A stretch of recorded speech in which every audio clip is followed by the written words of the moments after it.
ALBA-TCP will meet on Monday to debate economic relief for nations affected by COVID-19 pandemic. The death toll from COVID-19 in the world reached 500,000 people on Sunday.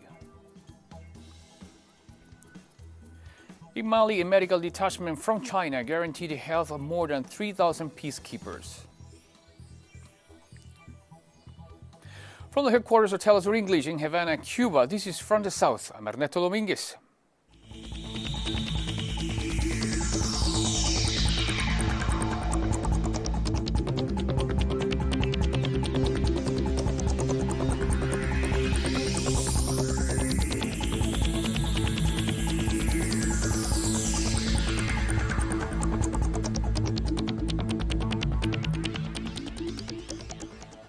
The Bolivarian Alliance for the Peoples of Our America, ALBA-TCP, will meet on Monday to debate economic relief for nations affected by the COVID-19 pandemic. According to the Cuban Foreign Ministry, Bruno Rodriguez, this is the main issue, a joint meeting of the 20th Political Council and the 10th Economic Council of the organization, set for next Monday. The virtual meeting is part of an agreement adopted during the high-level conference on economy, finance, and trade held last June 10. Venezuela and Cuba are founding members of ALBA-TCP, which also include Nicaragua, Dominica, Grenada, St. Vincent and the Grenadines, Antigua and Barbuda, and St. Kitts and Nevis.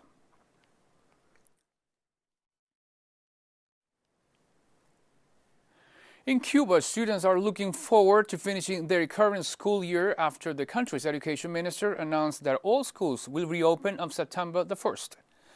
Minister of Education Elsa Velázquez announced the government's decision for students to return to school within 3 months while observing social distancing measures and other precautions to prevent a resurgence of COVID-19. Since schools across Cuba were shut down to contain the spread of the virus in March, students of all educational levels have been learning through televised classes.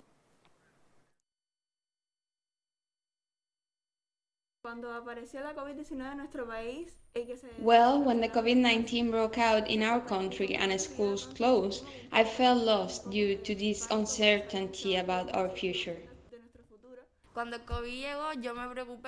When COVID-19 started, I was very worried since I had planned to graduate in June after 5 years of study and had planned to start job in September, but things changed and there have been delays. Next, the holiday will most likely continue and we will be heading back to work in September. A plane arrived in Guadeloupe on Sunday with COVID-19 patients evacuated from French Guiana. A military aircraft dedicated to transporting patients landed at Port Caraïbe Airport, evacuating COVID-19 patients from French Guiana, where intensive care units are struggling to cope with the pandemic. French Guiana, on the border with Brazil, has registered more than 3,400 COVID-19 cases and 12 deaths, while the other overseas department of Guadeloupe has recorded over 100 cases with a death toll of 14.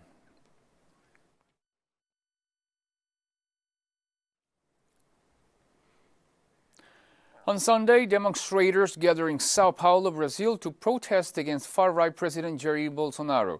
Protesters said the Brazilian president was a threat to democracy and has not managed the pandemic well. We believe that only with the workers on the streets, the fascist movements will be defeated. Marginalized groups in Brazil are at risk under Bolsonaro's government, so Bolsonaro's government puts our lives at risk as COVID-19 does, so we have to stop him.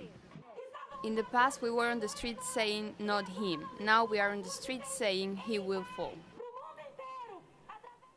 Violence remains a rampant issue in Colombia. On Sunday, the Campesino Association of Catatumbo denounced the extrajudicial murder of Salvador Duran, reportedly killed by Colombian army.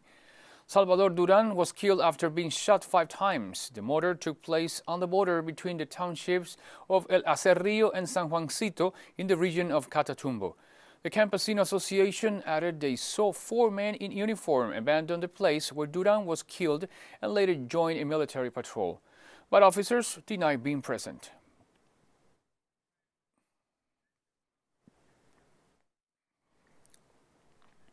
Honduras had marked 11 years since the coup d'etat against former President Manuel Zelaya, who promoted social and political changes in the country. The former president of Honduras was taken from his residence by the military and eventually expelled to Costa Rica. Zelaya had joined the Petro-Caribe Initiative and the Bolivarian Alliance for the Peoples of Our Americas, ALBA. He also supported the government of the former president of Bolivia, Evo Morales.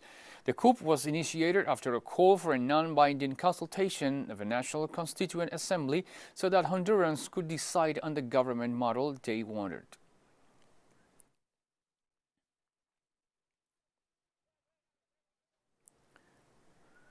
Also on Sunday, the president of Argentina, Alberto Fernandez, commemorated late President Nestor Kirchner. Fernandez shared a message on social media remembering Nestor Kirchner and the time he spent as part of his administration. Fernandez said he maintains a deep admiration for Kirchner and spoke about the many times they spent together, adding that all of the late president's legacy and ideals will always be part of his soul.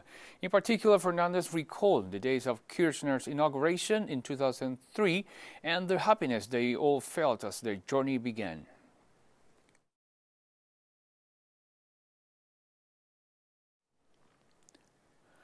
On Sunday, the government of Nicaragua released an assessment about the dangers of climate change. Nicaragua considers climate change a major obstacle to the country's development and a risk facing humanity. The president is promoting the participation of the private sector to implement investments in the sector sensitive to the effects, such as renewable energy, commercial forest plantations, transformation of sustainable agricultural systems, agroforestry solutions, and environmental education.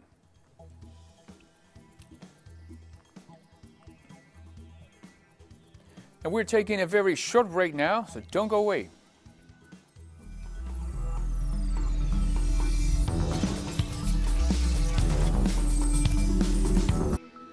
Welcome back to From the South. The death toll from COVID-19 reached 500,000 people on Sunday, a green milestone for the global pandemic, and the same day it surpassed 10 million cases worldwide.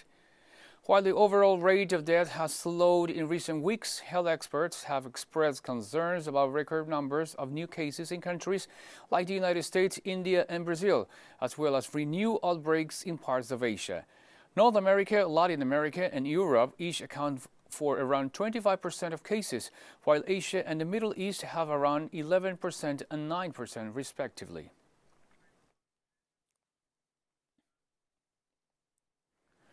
In the U.S., lawmakers in the Mississippi House and Senate voted to remove the Confederate battle standard from the state flag.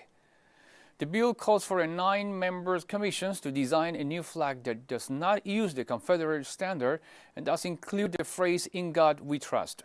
However, Democratic Senator John Horn said changing the flag would not solve the effects of the country's racist past.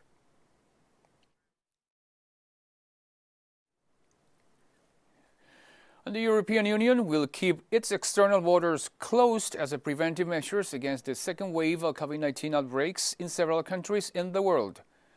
The members of the bloc announced they were unable to reach a consensus to define a reduced list of countries to which the travel restrictions would be lifted for as of July. The proposal under discussion includes 15 countries, among them China, Japan, Canada, and South Korea. While they have already announced that the United States, Russia, and Brazil will be left off the list due to the major impact of infections in those countries.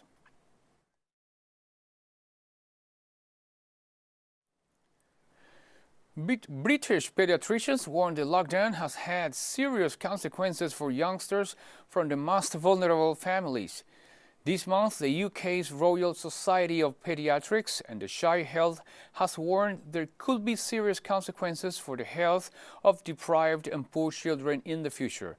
They argue that without a proper program to help these children make up a lost time society could be establishing inequalities which are hard to remove. A number of studies are underway to find out just how great or small the impact has been, while scientists are unwilling to predict future problems because the circumstances are unprecedented.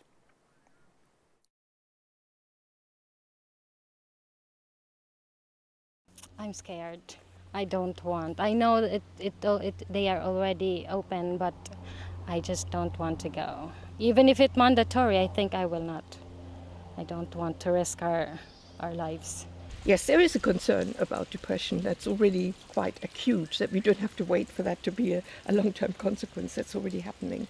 The Organisation for Economic Cooperation and Development tell us that 188 countries have closed schools, which has impacted 1.5 billion children.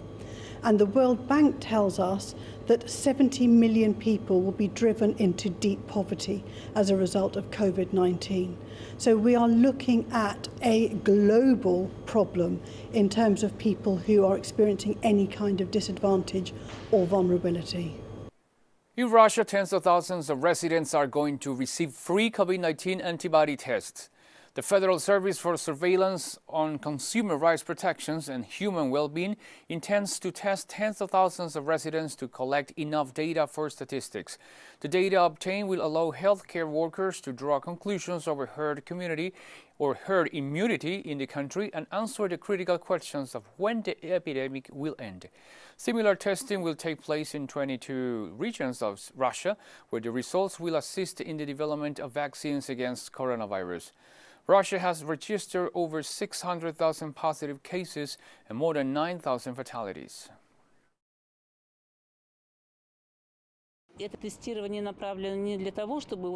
This testing is not conducted for everyone who takes part to determine whether he is sick or not.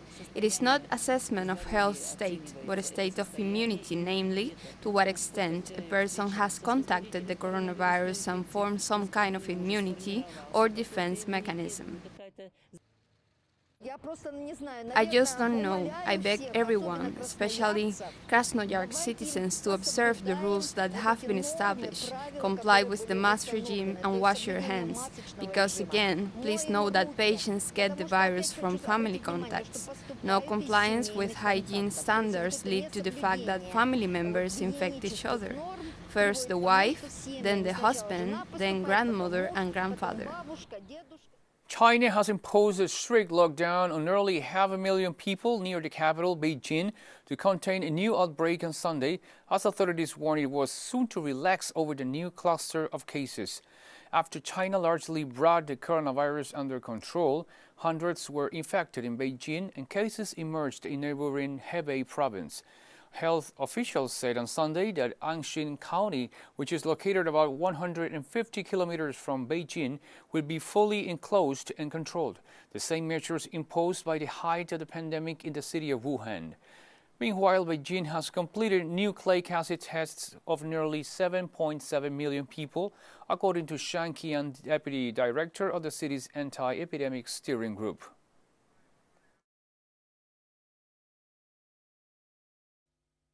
The city's daily testing capacity has been expanded to 458,000 samples from 40,000 on June 11, with the maximum daily testing capacity reaching 1,084 million samples. The number of nucleic acid testing institutions across the city has increased from 75 to 144 hospitals directly under the National Health Commission and administered by the NHC, and Beijing-based military hospitals have participated in the testing work. In particular, 12 provincial-level regions have sent 20 testing teams of 413 medical workers to aid Beijing. So far, Beijing has basically completed testing on 107,000 teachers and students at local universities. And Pride celebrations bring thousands of people of all genders, ethnicities, sexualities, and race together. Sunday marked the 50th anniversary of the first Gay Pride Parade. The LGBT community and thousands of supporters across the world took many other events online. While some activists took to the streets to mark the event, much of the movement's energy was channeled into Global Pride, a 24-hour event broadcast live online. In Berlin, police estimated that around 3,500 people marched on Saturday. In Argentina, public buildings and monuments will be lit in the rainbow colors of the gay rights movement, and local activists have organized a week of online events.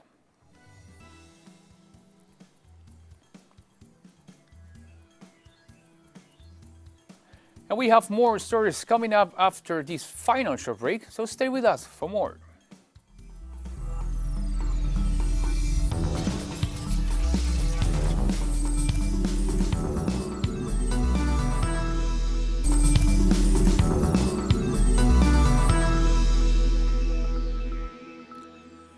Welcome back to From the South. In Mali, the medical detachment from China deployed in the sub-Saharan country guaranteed the health of more than 3,000 peacekeepers in Gao region. The security situation in Mali has deteriorated recently, with terrorist attacks occurring frequently and unstable factors increasing. However, the Chinese medical detachment recently has promoted both epidemic prevention and defense capability. Mali is also the country with the largest number of coronavirus infections among those aided by UN missions.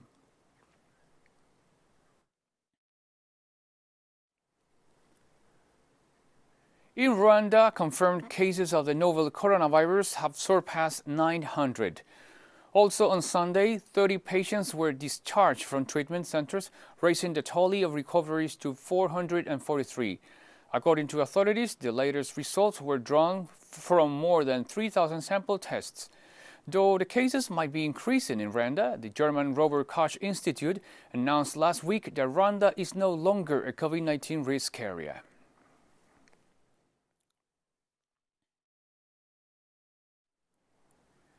Sudan has arrested 122 of its nationals as they headed to neighboring Libya to reportedly fight as mercenaries. According to the spokesman for the Rapid Reaction Forces, Jamal Juma, among the detained there were 8 children who were heading to fight as mercenaries in Libya. The local media published a video showing dozens of youths sitting on the ground surrounded by militaries. Sudan's Foreign Minister Asma Abdallah denied this week that Sudanese forces were involved in the conflict in Libya.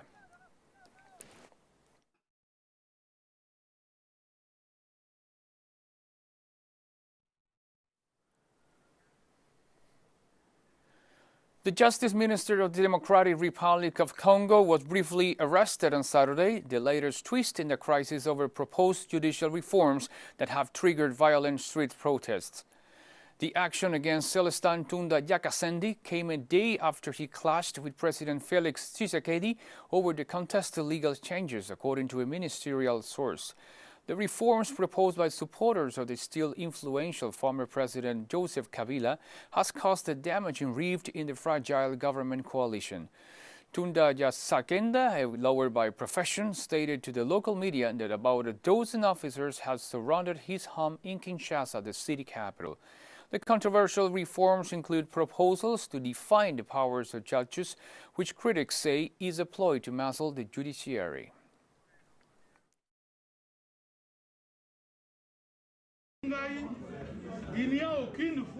There is no time in the government here in the Congo that we have discussed observations on proposed laws. The bills are the prerogative to the MPS. How could we discuss them in the government? The comments go to the Minister of Justice. Ghana's governing New Patriotic Party, NPP, has picked incumbent Nana Akufo-Addo as its presidential candidate in this year's election. Next elections will set up a third consecutive head-to-head battle against former President John Dramani Mahama. According to a statement issued by the NPP on Saturday, Akufo-Addo will contest the December 7 poll with Vice President Mahamudu Bawumia as his running mate. Ghana's elections have been historically close, with former President Mahama narrowly winning against Akufo-Addo in 2012 with 50.7%. The Akufo-Addo from New Patriotic Party will contest against former President John Mahama for the third consecutive time.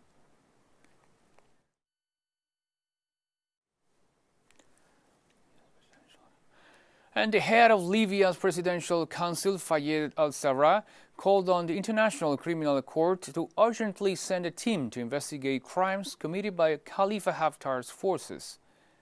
In a letter to the ICC by al-Sarraj, he said that Haftar forces shelling on civilians, a military college in Tripoli, and other crimes, including the forced disappearance of lawmaker Siham Sergawa and the bombardment of the immigrant center in Tajura, constitute multiple war crimes and crimes against humanity. In the meantime, the UN Human Rights Council approved sending a fact-finding mission to Libya to prove all violations and abuses since 2016.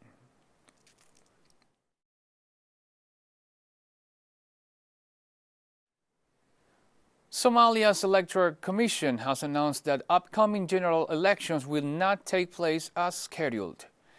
The chairperson of the National Independent Electoral Commission, Halima Ismail Ibrahim, has told the lower house that political differences, insecurity, flooding and COVID-19 have hampered the commission's work.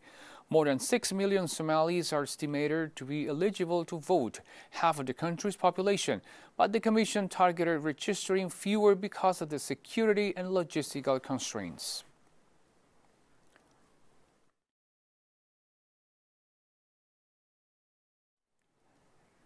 And we've come to the end of this news brief with images from Italy of the farewell to those killed by the coronavirus. This Sunday, a haunting requiem concert was performed at the entrance of the cemetery of Bergamo, the hardest hit province in the one-time epicenter of the outbreak in Europe. We'll leave you with these images, but remember, you can find these and many other stories on our website at telesurenglish.net. And also join us in social media, Facebook, Twitter, and Instagram. For Telesur English, I'm Ernesto Dominguez. Thank you for watching.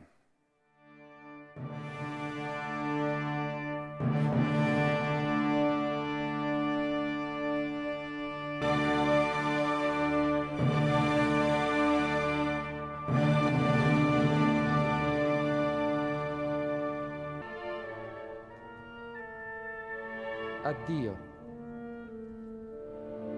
Addio.